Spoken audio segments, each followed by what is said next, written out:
Hi friends, நான் தான் உங்கள் சரண்யா. பார்த்துக்கோங்க நான் நேரில் எப்படி இருக்கேன்னு. அதே மாதிரி இந்த இடத்துலாம் பார்த்தீங்களா, இவ்வளோ காடாக இருக்குது பாருங்கள். இங்கே ஒரே ஒரு வீடு தான் இருக்குது. இந்த வீடு இருக்குது, அப்புறம் அங்கே கொஞ்சம் தள்ளி ஒரு வீடு இருக்குது. நம்ம நார்மல் தெரு மாதிரி இல்லை, இது வந்து ஒரு மாதிரி இருக்குது. ஆனால் அழகாக இருக்குது பார்க்குறதுக்கு. தென்னை மரம் அந்த மாதிரிலாம் இருக்குல்ல, எனக்கு ரொம்ப பிடிச்சிருக்கு இந்த இடம். ஆனால் என்ன, நம்ம வந்து அடுத்தவங்க வீட்டில்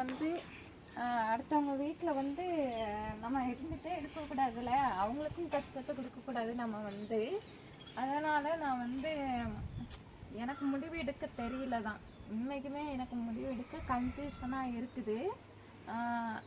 என் வீட்டுக்கார் வந்து ஃபோன் பண்ணியிருந்தாரு, நான் பண்ண மாட்டேன் அப்படின்னு சொல்கிறாரு. ஆனால் பிடிச்ச வேறு மாதிரி பேசுவார், அது உங்களுக்கே தெரியும். நான் லைவில் போட்டிருப்பேன். குடிக்கலன்னோன்னே நான் அப்படிலாம் சொல்ல மாட்டேன், செய்ய மாட்டேன்.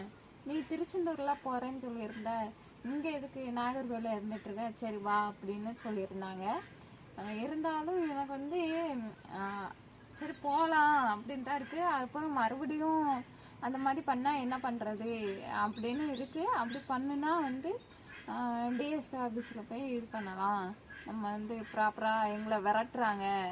நான் வந்து சின்ன பிள்ளைய வச்சுட்டு எங்கே போகிறது, எதுக்கு இப்படி பண்ணுறாங்க, கல்யாணம் பண்ணி கூட்டிகிட்டு வந்து இப்படி பண்ணுறாங்க, குடிச்சு இது பண்ணுறாங்க, எனக்கு மென்டல் ப்ரெஷர் கொடுக்குறாங்க அப்படிங்கிற மாதிரி நம்ம வந்து மூவ் பண்ணலாம். இனி வந்து அப்படி பேசிட்டாங்கன்னா அதை வீடியோ எடுத்து வச்சுட்டு அப்படி மூவ் பண்ணலாம் அப்படின்னு நான் இருக்கேன் ஃப்ரெண்ட்ஸ். ஆனால் நீங்கள் வந்து கமெண்டில் வந்து இப்படி சொன்னீங்க, ஒரு ஆம்பளை வந்து இல்லாமல் நம்மளால் வாழ முடியாது. ஆம்பளை எதுக்கு ஃப்ரெண்ட்ஸ்? ஆம்பளை வந்து நம்மளுக்கு சம்பாதிச்சு கொடுத்து நம்மளை நல்லா பார்த்துக்கிட்டாங்கன்னா சரி, அவங்க இல்லாமல் நம்மளால் இருக்க முடியாதுன்னு சொல்லலாம்.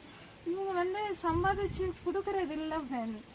இன்றைக்குமே நான் 100% அடித்து சொல்கிறேன். ஏன்னா யூடியூப்லேருந்து வருமானம் வந்ததுலேருந்து அவர் வந்து எனக்கு கொடுக்குற காசு வந்து 100 ரூபா. அதுவும் எப்போமாச்சும், டெய்லியும் கிடையாது, எப்போமாச்சும் 100 ரூபா தருவார். என் கையில் காசு இருக்குன்னு சரி, நான் என் கையில் காசு நான் கொடுக்க சொல்லலை. வெட்டியை செலவு பண்ணாமல் வந்து அதை வந்து சேர்த்து வைக்கலாம்ல, அது இல்லை. குடிச்சு தன்னைத்தானே வந்து கெடுத்துக்கிட்டு அடுத்தவங்களையும் வந்து நம்ம தப்பாக பேசிக்கிட்டு இதெல்லாம் ஒரு பொழப்பா? பொழப்பு பொழைக்கிறதுக்கு என்ன மாச்சும் பண்ணிட்டு போயிடலாம். நான் கேட்க மாட்டேன், நான் ஏன் இப்படி பண்ணுறீங்கன்னு. அதை கேட்டால் நீ ஒரு இது அப்படின்னு நம்மளை வந்து சொல்கிறது, இதெல்லாம் எனக்கு எப்படி சொல்கிறதுனே தெரியல. நீங்கள் வந்து அவங்க இல்லாமல் வாழ முடியாது அப்படின்னு சொல்கிறீங்க. பணம் காசு கொடுக்காம இருந்தால் கூட பரவாயில்லைங்க, எனக்கு பணம் காசு கூட வேண்டாம். இனி இந்த மாதிரி பேசாமல் என்னை வந்து தேங்கிற வார்த்தையோ இல்லை எங்கள் அப்பா அம்மாவை பேசுகிற பேச்சோ அதெல்லாம் பேசாமல் இருக்கணும் ஃப்ரெண்ட்ஸ். நான் அதை தான் நான் வந்து எதிர்பார்க்குறேன். மீறி எதுவுமே நான் அவர்கிட்ட நான் எதிர்பார்க்கல, இதை மட்டும்தான் எதிர்பார்க்குறேன். இதை செய்வார்னு நான் நம்புகிறேன்.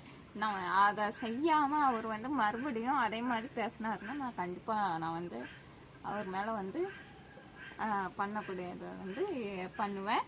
இப்போதைக்கு நான் இன்றைக்கி வந்து நான் ஊருக்கு கிளம்புறேன் ஃப்ரெண்ட்ஸ்.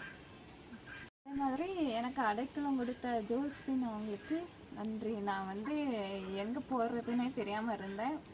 ஒரு நாள் அப்படிங்கிறதும் அது பெரிய விஷயந்தான். யாரும் வந்து அவங்க வீட்டில் வந்து அடைக்கலம் கொடுக்க மாட்டாங்க. அதுக்கு ரொம்ப நன்றி. ஜோஸ்பின் விளாக்ஸ் யூடியூப் சேனல் அவங்களுக்கு நன்றி.